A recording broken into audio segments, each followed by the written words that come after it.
Fala, minha nação tricolor, sejam bem-vindos a mais um vídeo aqui no canal Meu Bahia nessa quinta-feira pra gente falar sobre uma notícia, que saiu ontem no Globo Esporte de uma parceria entre Bahia e Manchester City. Vou explicar pra vocês no decorrer do vídeo. Vamos falar também sobre um ex-alvo do Bahia que também tá voltando pro futebol brasileiro. Iremos falar um pouco mais sobre a partida de domingo também contra a equipe do Santos. O Bahia vai encarar a equipe santista na Arena Fonte Nova. Jogo muito importante, é mais uma rodada de Campeonato Brasileiro, mais um jogo em casa, mais uma oportunidade da gente ganhar. Eu já conto muito com o teu like no início do vídeo para você poder ajudar o canal e também o nome do Esporte Clube Bahia. Conto também com a tua participação aqui nos comentários, deixando a tua opinião sobre os assuntos que a gente vai tratar no vídeo de hoje. Não esquece de se inscrever no nosso canal para você poder nos ajudar a chegar aqui a 20 mil inscritos e você, torcedor, não perder nenhum conteúdo por aqui. Meu nome é José Victor, para quem ainda não me conhece, eu sou produtor de conteúdo aqui do Meu Bahia e também estudante de jornalismo. E vamos começar esse vídeo para a gente não perder tempo falando justamente sobre essa parceria entre Bahia e Manchester City que deve acontecer neste sábado lá na Inglaterra. Lembram do Bahia Day, aquele evento que o Bahia realiza junto com o Manchester City, para valorizar um pouco da cultura do nosso estado, da Bahia, e também da história do clube, do Bahia. Vai ser realizada a terceira edição nesse sábado, antes da partida entre Manchester City e Tottenham, que vai acontecer lá no Etihad Stadium em Manchester. É a estreia do Manchester City em casa. Nos anos anteriores também aconteceu da mesma forma, sempre na estreia do City jogando dentro de casa na temporada lá na Premier League, e desse ano não vai ser diferente. A ideia é valorizar um pouco o Bahia de Todas as Artes, uma identidade que vem sendo vinculada ao Bahia em todo o ano de 2025, Bahia de Todas as Artes, que valoriza, sempre em várias postagens que o Bahia vem fazendo, e também até no uniforme, valoriza coisas relacionadas à Bahia, na parte da nossa cultura, e tudo isso vai ser valorizado lá em Manchester também. Nos outros anos teve show de Olodum, teve exposição de camisa, teve os mascotes também, e essa terceira edição não deve ser diferente. O Bahia deve estar preparando uma grande festa para que as pessoas lá em Manchester consigam sentir um pouco de como é estar na Bahia, ou consigam sentir um pouco do que é o nosso estado. E é uma coisa bem legal, porque além de valorizar o Bahia, aproxima essa conexão entre Manchester City, Bahia, Inglaterra, Brasil, porque os gringos não têm o conhecimento de como é o nosso estado, de como é o Bahia, chega muito pouco para eles o futebol brasileiro, o Brasil de um modo em geral. Então é bem bacana para aproximar, para eles conhecerem um pouco mais a história, até para os clubes também, que já vem tendo várias parcerias ao longo dos últimos anos, desde que se começou essa parceria entre Bahia e Grupo City. Os dois clubes vêm se aproximando cada vez mais, são os dois maiores clubes do grupo, então é importante que essa conexão esteja acontecendo, e vai acontecer novamente essa terceira edição do Bahia Day no sábado, antes da partida entre Manchester City e Tottenham pelo campeonato inglês. Falando com vocês agora também sobre o mercado de transferências, Robert Renan, que foi alvo do Bahia nessa janela de transferências, está voltando para o futebol brasileiro. O jogador está indo para o Vasco da Gama, que era o outro clube interessado nele, além do Bahia. Eu não sei se vocês se lembram, na época que eu noticiei isso aqui no canal, o Robert Renan chegou a trocar documentos com o Bahia. Tava tudo certo entre Bahia, o jogador, tava tudo acertado entre o Zenit também, só que aí o Robert Renan simplesmente pediu para esperar por propostas do futebol europeu. Ele acreditava que ele tinha mercado na Europa, então ele queria esperar, queria ver se não ia chegar nenhuma proposta ali junto com seu empresário, só que a proposta não chegou.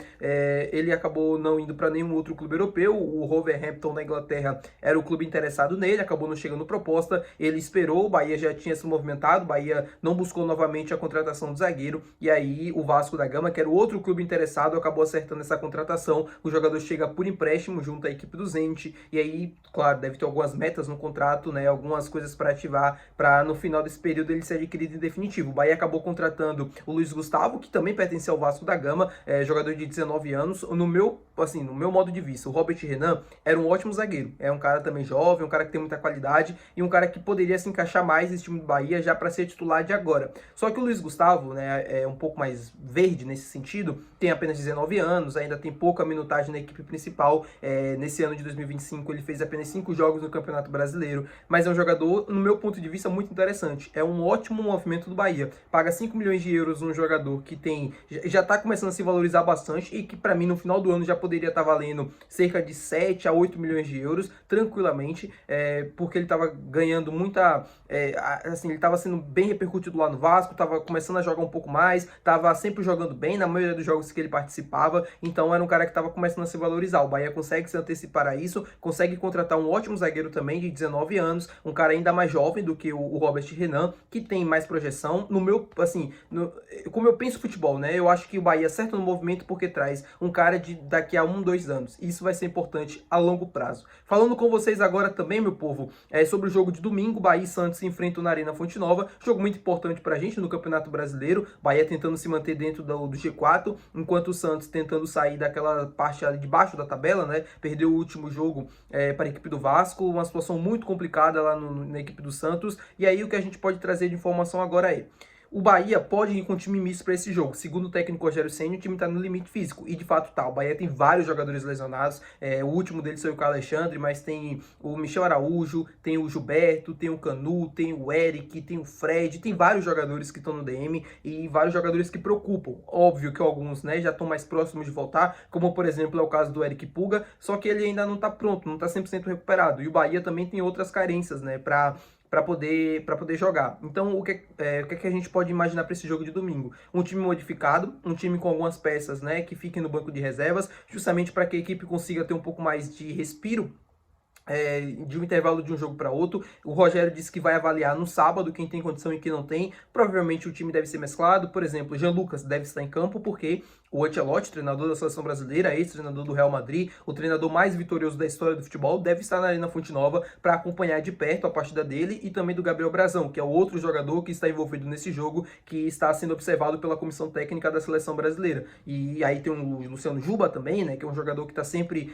ganhando muito destaque nesse Campeonato Brasileiro. Pode sim estar sendo observado pelo Ancelotti, mesmo que ele não esteja nessa pré-lista de convocação que foi vazada, né, com o nome do Jean Lucas, mas o Luciano Juba é um jogador que está sempre ganhando muito destaque, um jogador que pode sim estar aparecendo, por que não, nessa lista de pré-convocados. E outros vários jogadores também, né, que eles podem estar observando, tanto do Bahia quanto da equipe do Santos. O Caio Alexandre também, assim, eu acreditava muito que ele poderia ser um dos jogadores que poderia estar sendo observado tranquilamente, porque também é um jogador que vem se destacando muito nesse Campeonato Brasileiro, só que ele acabou se lesionando na última partida. Não sei se o choro dele, né, ali no momento que ele saiu, também tem a ver com isso. Não, claro, né, só pensando em seleção brasileira, mas pensando que poderia ser também uma ótima oportunidade para ele, né, poder ser avaliado pelo Ancelotti, o Ancelotti ver o jogo dele, entender um pouco mais das características de jogo, mas enfim, tudo isso acontece, faz parte do futebol. Agora é focar no jogo contra o Santos, é um jogo muito importante, além de seleção brasileira, o Bahia precisa ganhar o jogo contra uma equipe da parte de baixo da tabela, que vem num momento muito complicado, um momento em crise, perdeu de 6-0 na rodada passada para o Vasco da Gama, jogando dentro de casa. Tudo isso aumenta a pressão, mas não se iludam porque não vai ser jogo fácil. Mesmo que o Santos não tenha Neymar, mesmo que o Santos venha